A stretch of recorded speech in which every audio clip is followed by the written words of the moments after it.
Okay, today is lagbaomer, but you look around, you see everyone's very, very happy. We don't see tachanun today. Everyone's doing bonfires and parties and different things. But why are we so happy? What is the real simcha of lagbaomer? Rav Nassim explains in the Likutei Halachos something very interesting. He explains that Rabbi Shimon Bar Yochai and Lag BaOmer is really the biggest kiruv project ever. You go to Meron, you see there are 600,000 people around every single year. Lag BaOmer, most of them, I think, I didn't count, but most of them are not as religious. Certainly not like Hasidish, but most of them are not really so. Many people are just not religious at all, walking around even without kippahs, and they come because there's something there. There's something, not just that it's a party. Of course, that's maybe some people also come because of that, but there's something that attracts a tremendous amount of people and tremendous different types of people. So what is it? So the Rabbi Shimon Bar Yochai taught that his Zohar, he's taught in the Zohar, that the Zohar will bring the Geula Berachmim, that through the learning of the Zohar, Klal Yisrael would be Zoche to have the Geula, to be redeemed through Rachmim. That means that we will all do tshuva. Instead of, in the end of the day, when push comes to shove, when Mashiach is about ready to come, the final wrapping ups of the world has to be done, meaning everything has to be fixed and everything has to be finished. Mashiach can't come just the way the world is, half in, half out. Some people are kind of religious, some people a little bit into things. It has to be complete. The Gemara in Sota says that Mashiach will only come in a generation which is completely good or completely bad. Now that doesn't mean that everyone is going to be completely good or completely bad, but it's apparently it means that the people in and of themselves, they're going to be completely divided. They're going to be either completely good or completely bad. They're going to be people that are going to decide to choose evil, and they're going to go in evil completely, and they're going to be people that choose good. Through learning Zohar, Rabbi Shimon Bar Yochai guarantees that a person will come to the Geula, that he'll come to be able to see Mashiach or come to the final redemption, whenever that's going to be, through tshuva and not through chas v'shalom, pain and suffering, which is the two ways that it could possibly happen. If a person insists on being bad, so Hashem has ways of taking care of people like that. If a person wants to do good and he accepts upon himself doing good and trying to do good, then he will end up coming to the right thing. But a person has to do tshuva. A person has to fix himself one way or another, again, either through the stick, chas v'shalom, or through tshuva. When a person studies the Torahs of Rabbi Shimon Bar Yochai, he is guaranteed to come through the way of tshuva. He's going to come to the redemption, the final redemption, through the pathway of personal tshuva. So this also is on a general scheme, meaning all of Klal Yisrael, throughout all the time, before Mashiach comes, when they study Zohar, Be'ez Hashem, it's going to bring the Geula Berachmim. Also on a personal level, when a person studies Zohar, he's going to come to his personal redemption, his personal Geula Berachmim, in an easy way, without having to have pain and suffering. And that's the specialty of the Zohar. So, in order to access the Zohar, since many generations have passed since the time of Kabbalas Torah, since the time we received the Torah, and at that time everyone was clear on the secrets of the Torah. Now the secrets have left, especially the Ramchal says, since the destruction of the Beis Hamikdash, the secrets of Torah have been almost completely forgotten. And now to really understand what Rabbi Shimon Bar Yochai is saying in the Zohar, it's not possible. Because Rabbi Shimon Bar Yochai specifically took Rabbi Abba, his scribe, and specifically chose him and instructed him to write in a way that will be hidden until the time close to Mashiach. And specifically in our generation, we have the tools to open up and understand the Zohar.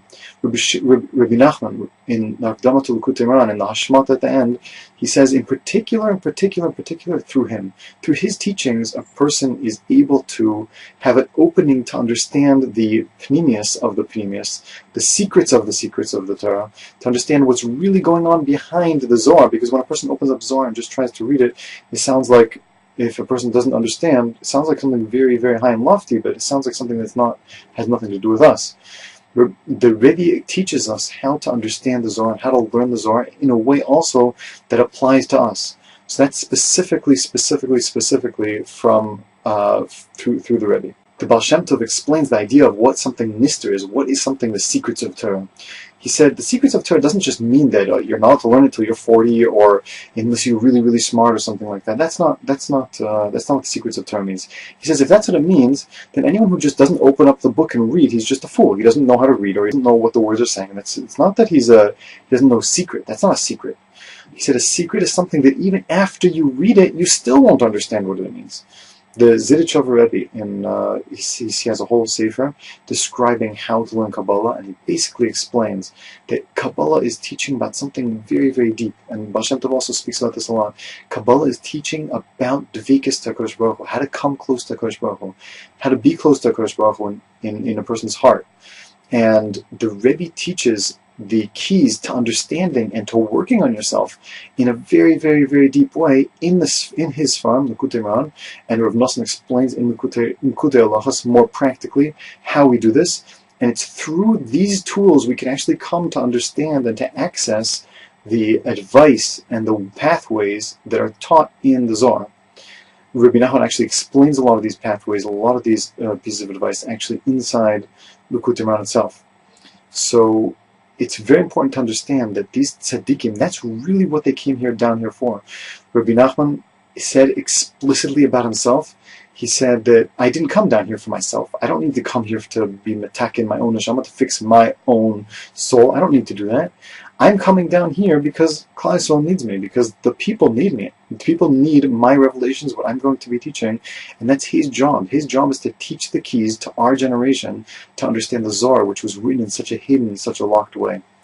So it's specifically this that makes the largest kiruv project in the whole world.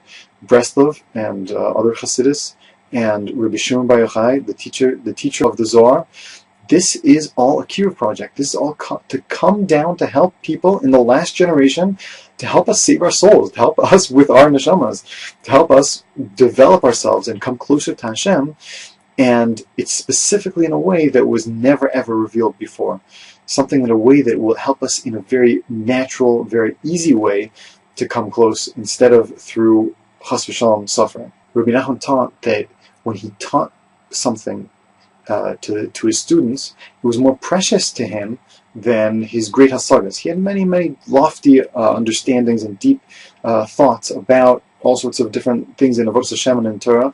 That's a tremendous, tremendous pleasure that a person gets when he has these thoughts, when he has close, intimate thoughts with Hashem about Hashem's Torah.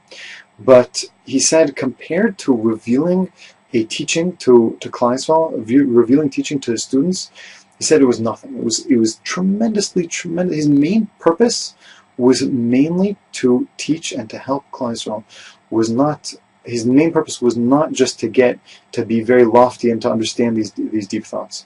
So that's why we celebrate Rabbi Shimon Bar Yochai's Ptira and the Gilui of the Zohar, that he revealed tremendous amounts, especially at the end of his life. The Idra Zutra was revealed at the end of his life, and the last day he revealed the Sefer Idra Zutra, and there he reveals secrets that he did not reveal in other parts of the Zohar, and it's one of the greatest parts of the Zohar. But this simcha that we have here is the simcha of Rabbi Shimon Bar Yochai of the Zohar, that we have a happiness that we're bringing Hashem the greatest happiness. Rav Nosson says that there is no greater happiness that Hashem gets than people that are far coming close. If people are far from Hashem and they study the Zohar and they study Rabbi Nachman's teachings and they study other teachings about Avodas Hashem to come close to Hashem, so Hashem gets the most pleasure out of that more than anything. More than if a person is just already close to Hashem and already serving Him. He likes those who are far to come close. And that's why He created the world. He created the whole world, which is so far and so physical, and so many difficulties here in this world, so many things that try to bring us away from Hashem, and so many Yetzer Haras and so many different things to distract us. When a person breaks away from that physicality and breaks away from these things, these bad things, and comes even a drop close to Hashem, that's more precious to Hashem than even a tzaddik who's very, very close to Hashem and serving Hashem in a very easy way. Meaning the breakage, the leaving, the tshuva, the changing, the returning, the lifting up, that is more precious to Hashem than all sorts of hasagas and all sorts of great things that tzaddikim have. And this is why we're so, so happy on Lag BaOmer, when everyone sings and dances, Everyone does, we have bonfires and we do all sorts of very special things. That the simcha of Lag BaOmer is the simcha of the largest kiruv project ever. So in order for us to take a drop of this, we should take upon ourselves a little bit of commitment, a little bit of of interest in studying a little bit more, trying to study more, or trying to get someone else to study more.